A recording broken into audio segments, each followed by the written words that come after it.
Kamu orang yang beruntung. Sejak kecil saya beruntung ya. Seperti halnya kita semua orang Indonesia. Maaf kalau ada warga negara lain di sini. Kita selalu merasa beruntung. Misalnya, kalau kita jalan di pinggir jalan Kemang, lalu ada mobil yang nyerempet, kita udah kaget nih. Kita ngeles. Kita bilang, untung nggak kena. Kalau kena dikit, untung cuma lecet. Kalau lukanya lumayan, mungkin kita masuk rumah sakit, kita nggak bisa bilang untung dong. Yang ngomong untung kalau saya kebetulan punya istri, kebetulan. Istri saya bilang, untung papa kita nggak mati. Kalau mati, saya nggak tahu ya. Kalau saya mudah-mudahan nanti masuk surga ya. Untung masuk surga. Kalau masuk neraka kalian akan beruntung juga. Untung banyak temennya. Dibilang juga katanya ya, bahwa penghibur itu perlu masuk media. Dan media yang paling efektif sekarang, mungkin orang di sini udah mulai pakai internet, Facebook, Twitter, dan sebagainya. Tapi saya masih percaya bahwa media yang paling efektif sekarang adalah masih TV. Ya. Dan saya punya cita-cita dari kecil masuk TV. Tapi menurut saya itu sudah mustahil ya sekarang.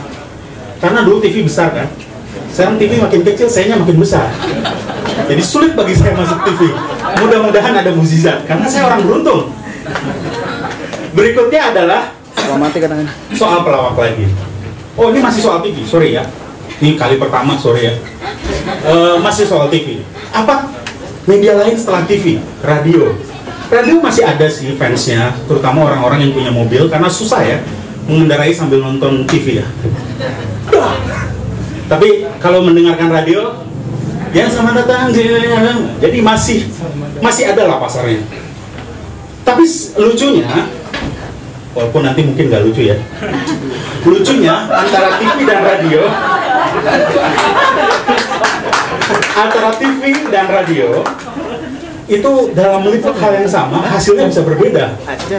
Ya, ini contoh kalau sepak bola ya. Ini saya dulu pengen jadi presenter juga. Saya banyak cita-cita memang, tapi nggak ada yang kesampaian. Misalnya ini Indonesia lawan Malaysia. Firman Utina, ada Bambang Pamungkas. Kembali kepada Firman Utina, Bambang Pamungkas lagi. Di sebelah kiri pertahanan Malaysia. Lambung ke arah tengah, ada di sana Cristiano Gonzalez. Tendang langsung ke arah gawang. Nah, itu TV ya, contoh TV. Coba ya, hal yang sama kita praktekkan dengan radio. Firman Utina masih melihat kiri kanan, pendek saja kepada Bambang Pamungkas, pendek kepada Firman Utina, Bambang Pamungkas, 1, 2, 3 pemain Malaysia diarahkan, ada di sana Irfan Bahdim, sedikit saja ke sana, gol! Blok segitu nggak masuk. Jadi liputan yang sama antara TV dan radio hasilnya bisa berbeda. Kembali soal pelawak lagi. Pelawak konon katanya filsuf. Pelawak itu filsuf, hanya menceritakan dengan hal atau cara yang lain. Jadi bilangnya katanya pelawak adalah filsuf yang nggak pede sehingga dia nyamar jadi pelawak. Sehingga hari ini karena saya seorang filsuf, saya membuka penyamaran saya. Saya ingin sebelum saya mengakhiri sesi saya memberikan nasihat lah ya.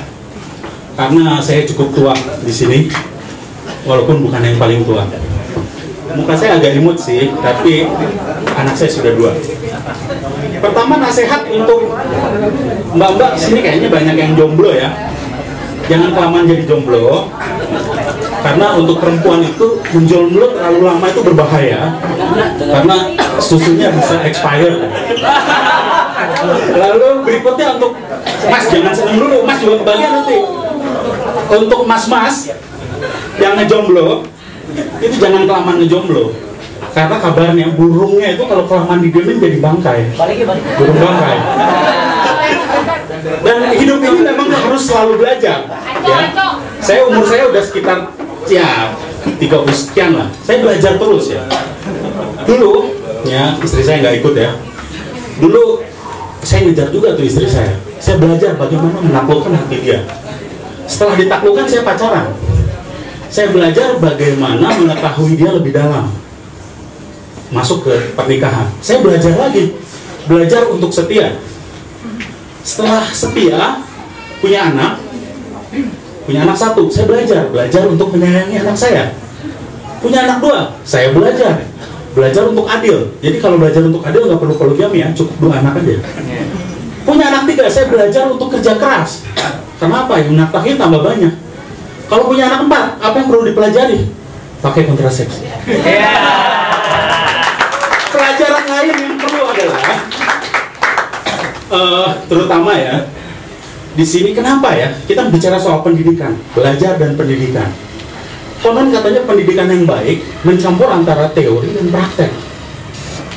Ya, itu kenapa pendidikan seks tidak pernah berhasil di Indonesia. Teorinya gampang, prakteknya susah. Oke, sekian dari saya, tapi satu pesan saya untuk teman-teman yang kayaknya berpasangan, nanti pulangnya mohon hati-hati ya. Ingat pesan Dr. Boyke, A, B, C. A, agama. Kalau kita nggak punya agama, B, budi pekerti. Kalau kita nggak punya budi pekerti, C, kondom.